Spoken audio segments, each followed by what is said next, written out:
Welcome to the Florida Community of Mindfulness. My name is DiDi, and I'm one of the students of our teacher, Fred. When he's unavailable to speak, he asks one of us to say a few words about what is alive for us in our practice. Before I begin, I'd like to ask if anyone is here for the first time. Oh, I see that we do have a couple of newcomers. Welcome to all of you, and welcome back to everyone else. Today, I would like to focus on one of the Four Noble Truths that is at the heart of Buddhist practice, and that is the cause of suffering.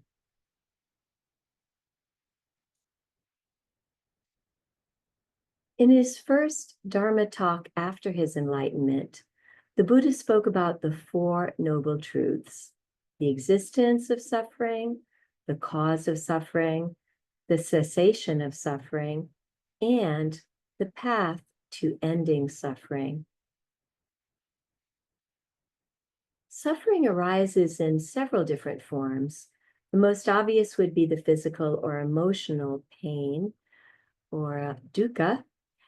Simply by having these physical bodies, we know that we are going to be experiencing sickness, old age, and eventually death. None of us have experienced the last one yet, but directly, but we know it's coming because we all have experienced the death of loved ones.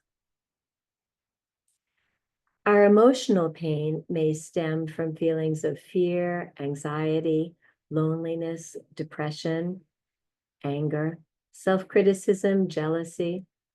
Some of us may have been emotionally traumatized as a result of experiences in our lives. So we are all acutely aware that suffering exists from our personal experience of living. Anyone with a physical body has at some point scraped a knee, broken a toe, experienced a toothache, or suffered from much more intense aches and pains. As empathetic and compassionate people, we are highly attuned to the suffering of all of those around us, and everyone has something going on. A while back, I was a part of a pickleball team, or not team, but group. And it was actually kind of amusing for us to see that everyone had either problems with their knee, their hip, their back, or wrist. It didn't stop, but everyone had something. And if we turn on the news at any given moment, that will definitely bring us in touch with the suffering happening in our country, in countries all over the world, our planet, and sentient beings all over the world.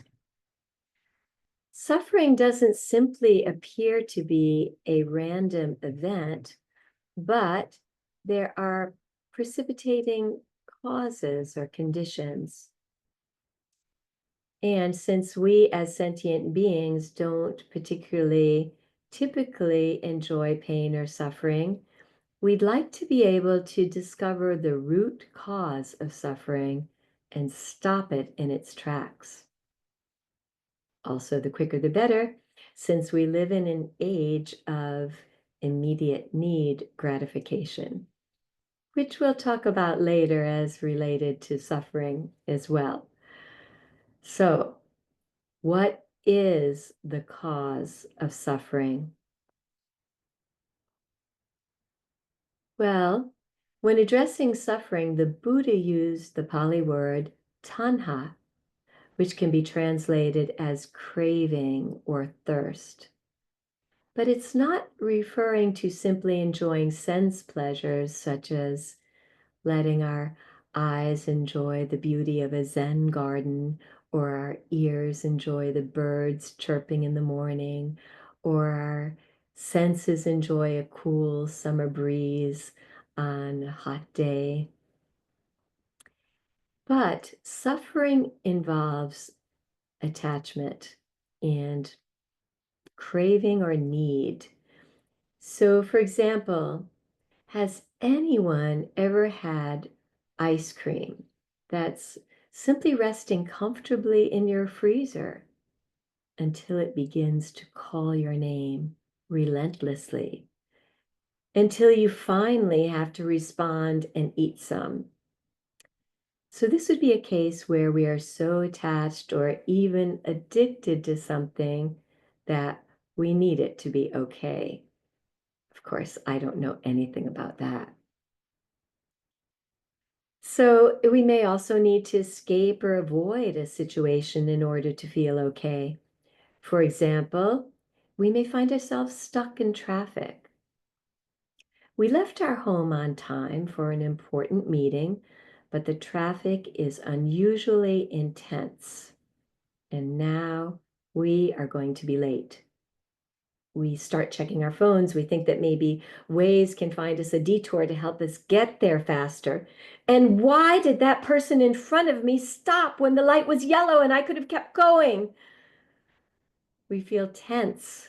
We might be angry, sad, anxious, fearful. But although these emotions will successfully elevate our heart rate and blood pressure, none of them will get us to our destination any faster. And the problem isn't simply the traffic. There are other people on the road. They're in the same traffic as we are, but they are just chilling. But for us, our situation, we need it to be different. We need our situation to be congruent with our preference for arriving on time, being prepared, having others think highly of us, rather than being disappointed or annoyed or angry with us. And yet, things don't always work out the way we would like. Try as we might, we run into twists or turns, and changes happen along the roads of our lives. We live in a world of impermanence. In our world, things continue to change in one way or another, with or without us. I found myself faced with the reality that my own sense of importance was at some times inflated because others were able to manage quite well without any input from me at all. You may have heard the adage, pain is inevitable, but suffering is optional. Suffering is actually related to our inability to accept what is occurring at the present moment or being resistant to what's happening right now. Now, this is one of the instances that our practice of meditation is helpful for us. When we meditate, we typically have an anchor, which is very often the breath, and yet thoughts arise. We can notice them without judgment instead of grasping onto them. Some of our thoughts may involve cravings, and we may be able to allow them to float by like a cloud rather than grasping at them or ruminating and getting lost in thought. If we can allow our thoughts to arise and simply move on while we return to focus on our breath, this is a practice that can also help us when we're off the mat. What we do on the mat can be of great benefit to us in our lives, in the world, off the mat. Thich Nhat Hanh, a great teacher and Buddhist monk, tells us that the way out is in. In his book, A New Earth, Awakening to Your Life's Purpose, Eckhart Tolle referenced the famous Indian philosopher Krishnamurti, who traveled the world for 50 years, imparting his wisdom from a state of mindfulness and equanimity. One day he asked his followers, "Do you want to know my secret?" Of course, everyone was on pins and needles waiting to hear the words of wisdom that could potentially transform their lives. And what he said was, "This is my secret. I don't mind what happens."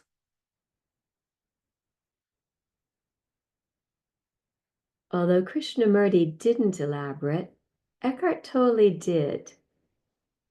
He explained that the secret is to be in alignment with what is happening in the present moment, or to be in a state of non-resistance or acceptance. It doesn't mean that we like or agree with what is happening, or that we can't take action to change something. We may be able to change what is happening if that is within our capability, but we do it from a state of awareness and acceptance of the present moment, from a state of a Zen mind, beginner's mind, which is to say a state of openness without preconceived notions of what should be happening. From this state of being, we're able to forego our practice of unconsciously welcoming in elements of fear, anxiety, or conflict to our experience of the present moment.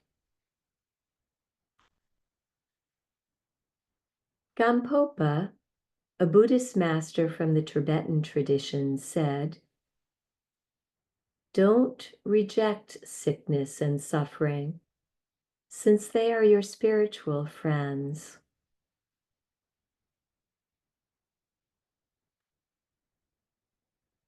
So please take a few moments to breathe, relax your eyes. You may want to allow your eyes to gently close.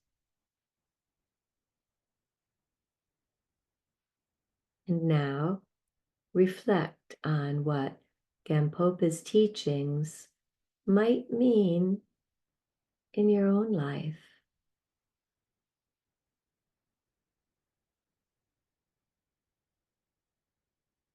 When suffering arises, are you resisting what is happening?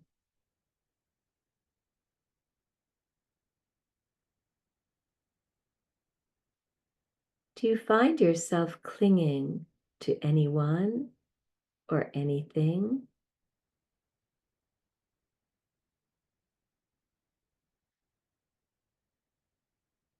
Are you seeing the situation just as it is, or how you want it to be?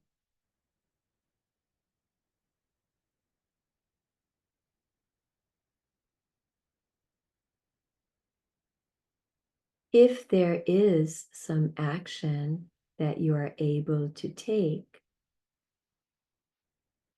can it be initiated from a state of awareness, from a state of equanimity, from a state of compassion?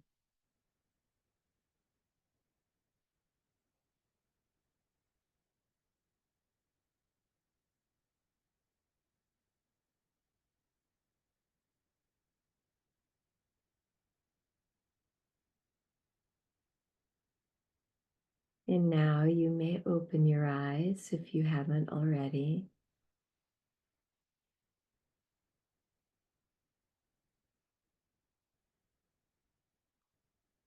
And what questions do you have?